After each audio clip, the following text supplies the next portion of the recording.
Good morning, everybody. Good morning, good afternoon, good evening. Good morning, good That's evening. right. Yes, good evening, Maria. I'm happy you have invited me one more time to talk about some standards from a more technical perspective. So thank you, Pamela, Nerio, and Jay. Ladies and gentlemen, I'm joining from the UK, and this is a US-focused session. All right, so what are we talking about today? Well, 14,001 and 50,001, some tips, mainly because these two standards are currently in high demand, very high demand, for a very simple reason, which is we all aim to achieve so-called net zero, aren't we? All right. Very good. So 14,001 is environmental and 50,001 energy management, correct? Yes. Correct. Okay, good. So it sounds like those two would go together. Well, yeah, the best thing would be to get them together. Why? Because, recent reports show that organizations worldwide have joined the net zero project and are trying to effectively commit to it, do stuff. But there's still several factors to be considered. Although maybe the most critical one is the absence of consistency or, let's say, harmonization in how organizations approach the opportunities to refer to best practice. So the ISO standards offer that particular opportunity to organizations, I think. Okay. That's right. That makes sense. Yeah, it's great because one of the things I know that has been coming up a lot is ESG, right? So environmental, social governance, and looking at 14,001, 50,001, it's certainly something that addresses the E part, right? The environmental side. So yeah, definitely a hot topic. Plus, I know because I see it a lot, even when I'm like shopping online, but slave labor with 14,001 actually is a big concern. And I'm seeing it on companies' websites that I buy from, clothing, sports gear, whatever, that they on their homepage, like at the top, they'll actually say that we do not use child labor or slave labor. They actually say this, and I'm seeing it more frequently, which is very interesting and good for us.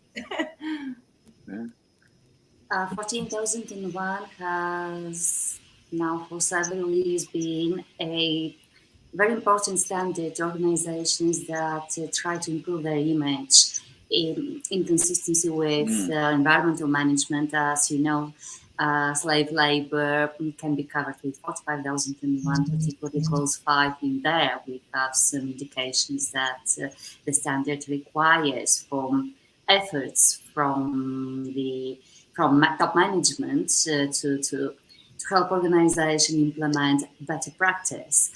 And now we have 50,001, which combines pretty well with 14,001. But there are some differences because, some organizations say, oh, yeah, we focus on 14,001. There is some tips about energy in there. Yes, there are. But the standard that actually focuses on energy efficiency is 50,001. So organizations should think better and try to get them combined when aiming to improve their performance, energy performance, and their impact on the environment as well.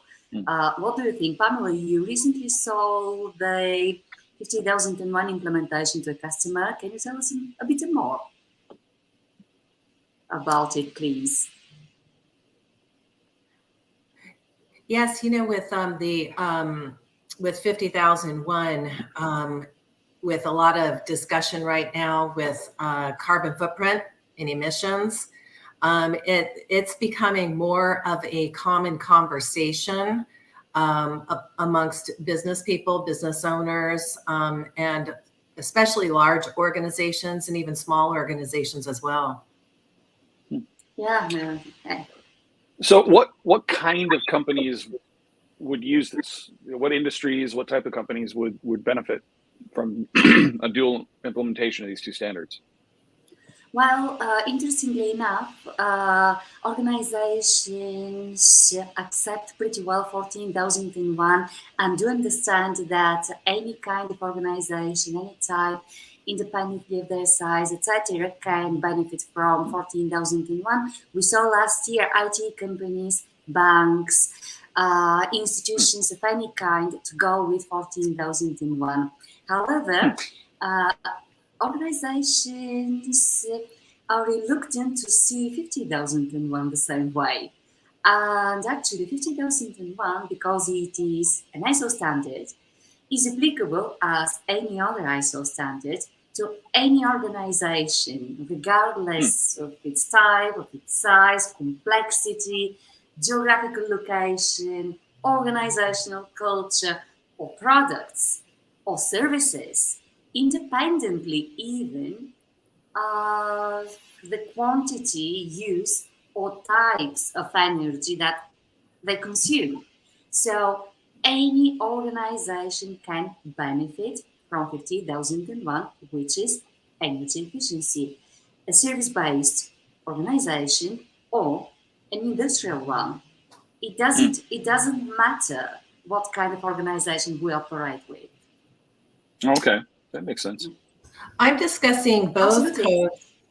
codes with an architectural firm, and they design hospitals, schools, and it definitely is an area of interest amongst their clients as well. So, Yeah, I can see that for sure.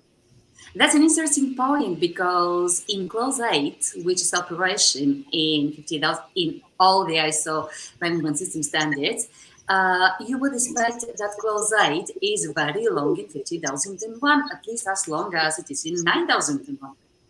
And yet it is not.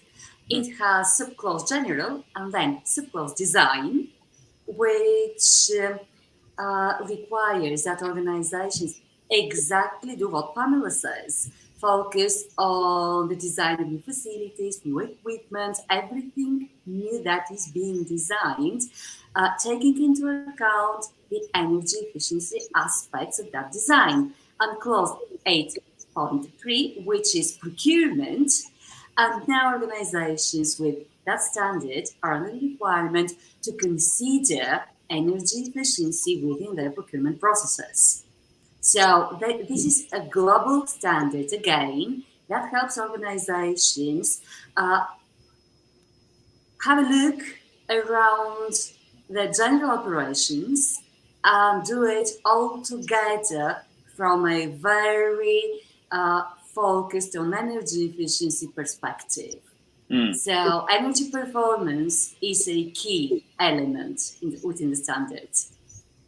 and it also helps with the Department of Energy endorsing it, the ISO 50001. So that's a really big plus in organizations that are even thinking about this or considering it, or even if they haven't considered it, looking at Department of Energy recommending and endorsing it. So that's a wonderful thing.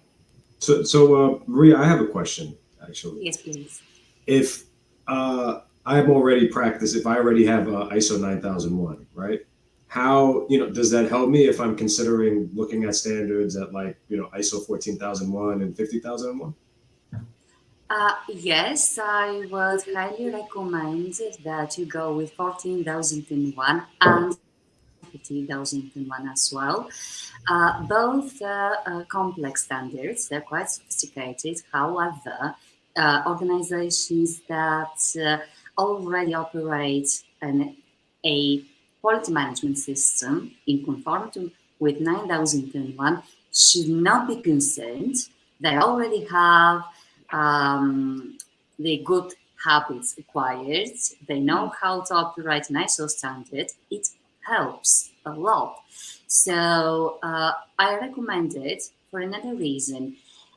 We all need to think about protecting the environment and reducing our energy, improving our energy efficiency. So there are quite a few assessors and auditors currently on 50,001. So I would say that organizations aim to improve their energy efficiency. They should think about getting started now, because they need to book this procedure with a consultant. Maybe, they can do it on their own. You know that ISO standards can be implemented by the organizations themselves. But these standards are complex and sophisticated. Organizations might need some additional help. In this case, bearing in mind the fact that 50,001 experts are, generally speaking, in shortage, maybe people should be in a hurry, in a rush to book the implementation, hopefully with us. Right. Get in the queue. A couple of good benefits too, with especially 50,001, is if an organization is not receiving energy tax credits, this is huge. They can actually cover their entire costs for the implementation and certification fees by being able to either increase their amount of tax credits or being able to start receiving tax credits.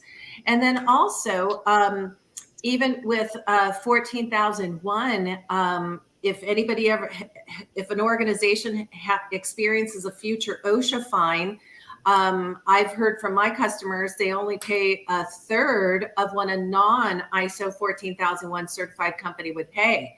So when you're looking at costs of the implementation, consultancy, and certification, it more than pays for itself. And having these stamps on your website for an organization, so powerful, because we know Harvard studies have proven for every $1 that an organization spends in this category, they see a minimum of $6 to a $16 return on investment. And I just had this conversation with a potential new client yesterday, and they know that they're losing business by not having these ISO certification stamps on their website. They know this. So, it's just a matter of time when an organization bites the bullet to say, okay, I'm going to make the decision to do this.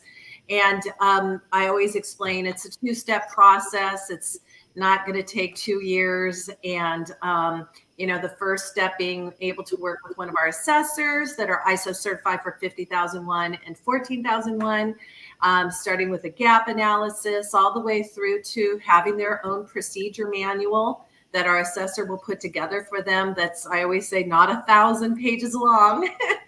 And then the second step, being prepped and ready for the certification audits. And, I always say that we have a fail-safe turnkey approach to ISO certification and implementations.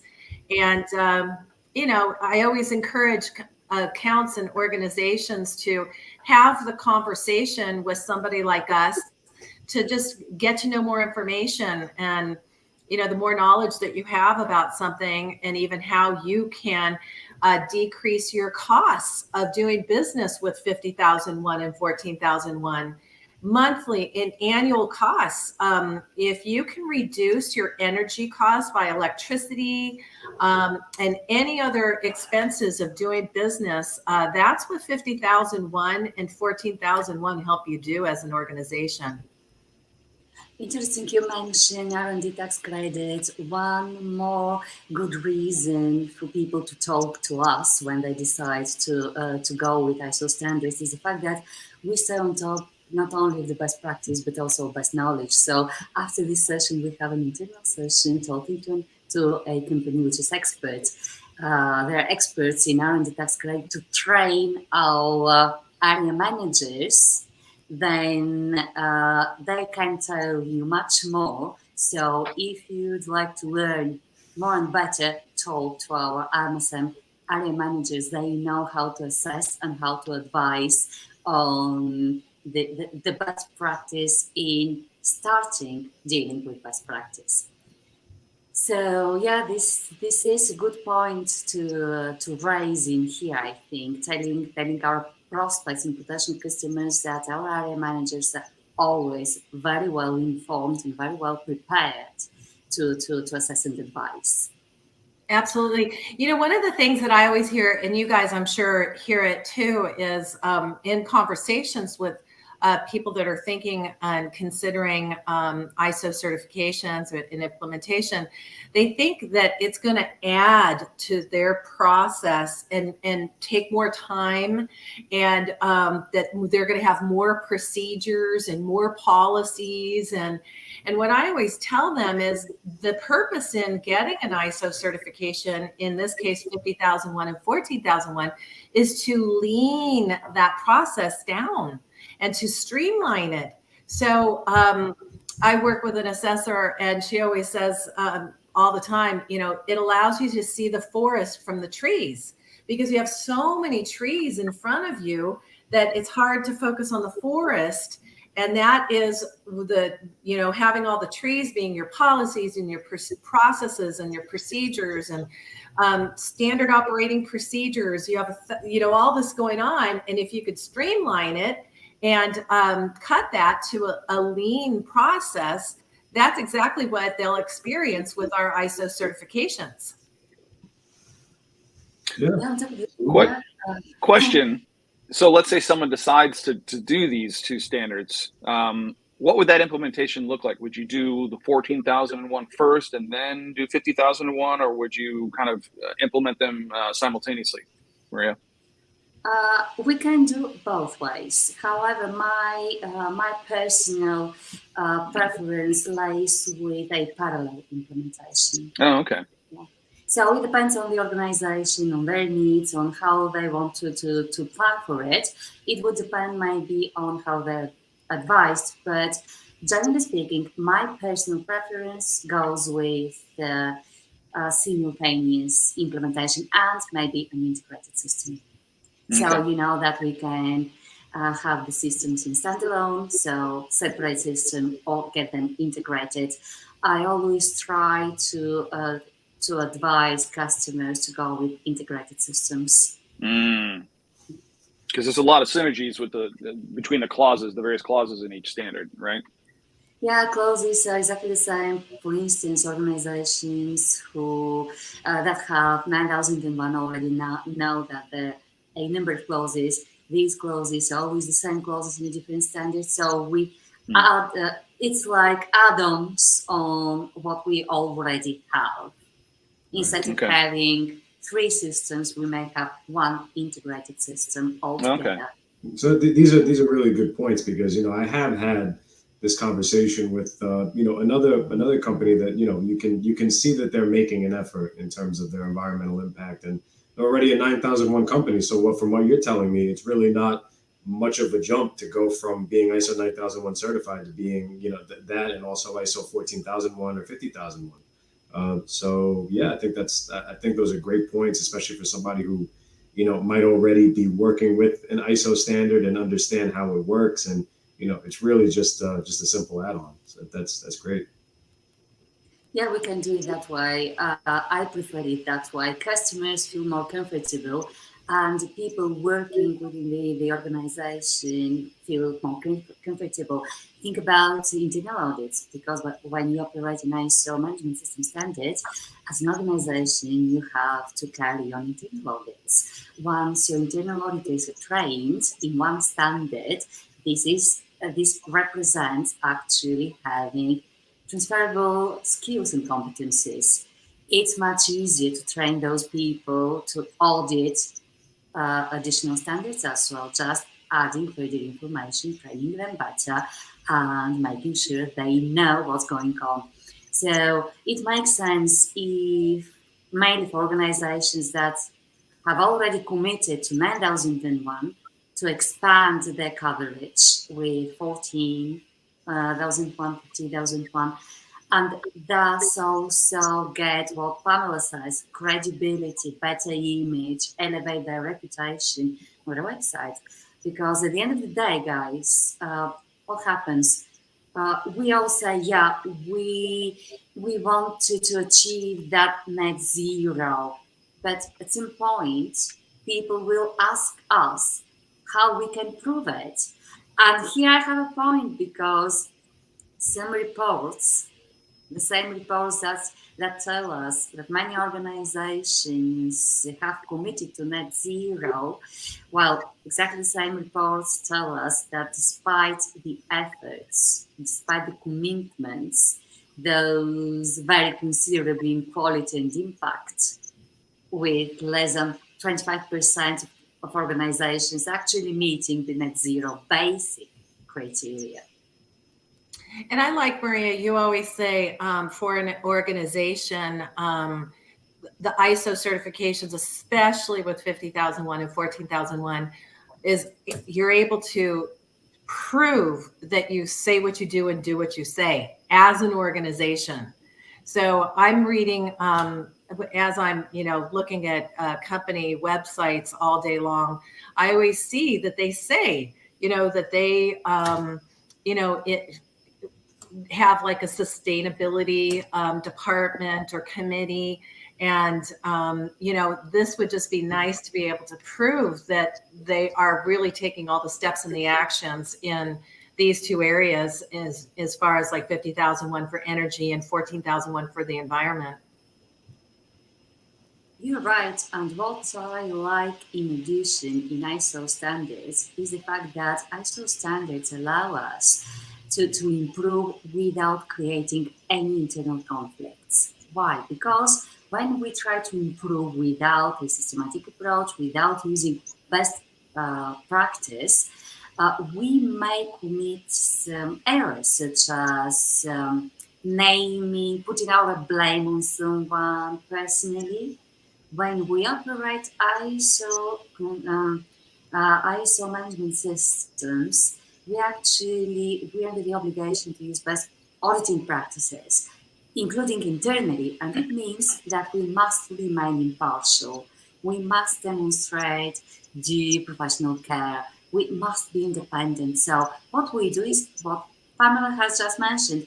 We try to see if what is being done is what has been said, and if what is said is exactly what is being done, without emitting any judgments, without saying what we think, without actually making enemies within our environmental organizational environment. And this is how top management actually gets the best of our knowledge about operations, I think. Absolutely. And Sounds great. Kind of a last note on the just environmental standards, and this avoids also companies getting away with what's been called greenwashing, right? Where they say they're making a commitment, but in practice really not. Whereas if you're they can see ISO, you're demonstrating that commitment actually. Yeah. Right. If anyone can say it, it doesn't mean anything, but if you can prove it, Exactly. there you go.